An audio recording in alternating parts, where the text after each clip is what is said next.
Sex র্যাকেটের না সোদপুরের যুবতীকে বাঁকড়ার ফ্ল্যাটে আটকে রেখে নৃশংস নির্যাতন, পরিবার সহ বেপাত্তা ডোমজুড়ের অভিযুক্ত যুবক।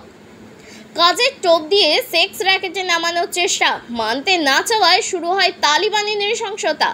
কর্মপ্রার্থী সোদপুরের এক যুবতী নন্দিতাকে হাওড়ার ডোমজুড়ের বাঁকড়ার এক ফ্ল্যাটে টানা 5 মাস আটকে রেখে পাশবিক নির্যাতন চালিয়েছে ফেসবুক ফ্রেন্ড আরিয়ান খান নামের এক যুবক। তার মা শ্বেতা খান ও বোন জোয়া খানও এই কাজের সাথে যুক্ত। 150 দিনের বেশি এই পাশবিকতার পর্বে নির্যাতন চালানোর জন্য খান পরিবার কখনো ব্যবহার করেছে লোহার রড, কখনো শিলের নোড়া, আবার কখনো ধারালো কাটারে। রোজ দিনে ও রাতে রুটিন করে অত্যাচার চালানো হতো।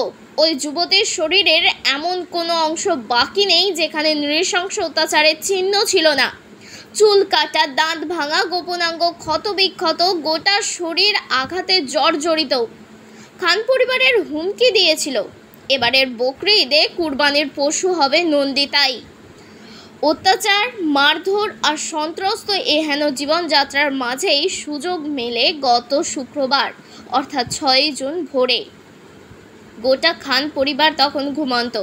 কোনো ক্রমে সেই কারাকুঠুরি থেকে পালাতে সক্ষম হন নন্দিতা। চলে আসেন সোদপুরের বাড়িতে।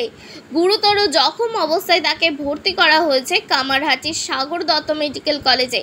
তার অবস্থা আশঙ্কাজনক। শুক্রবার বিকেলে খড়দহ থানায় লিখিত অভিযোগ করেন নন্দিতার মা।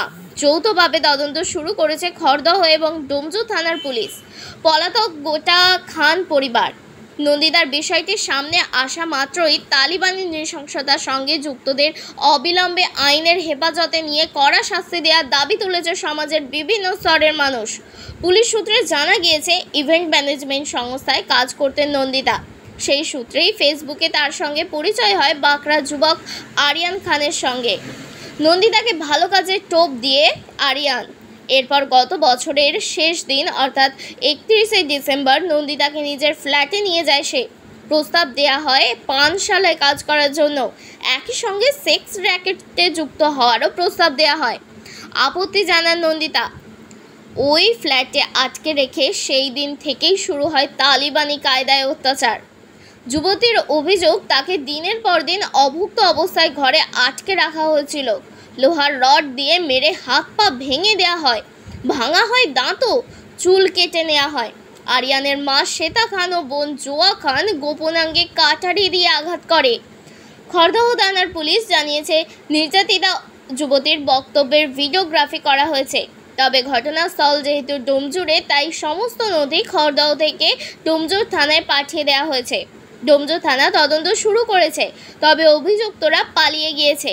আরিয়ান ও তার মায়ের বিরুদ্ধে এর আগেও সেক্স র্যাকেট চালানোর অভিযোগ ছিল বলে পুলিশ সূত্রে জানা গিয়েছে।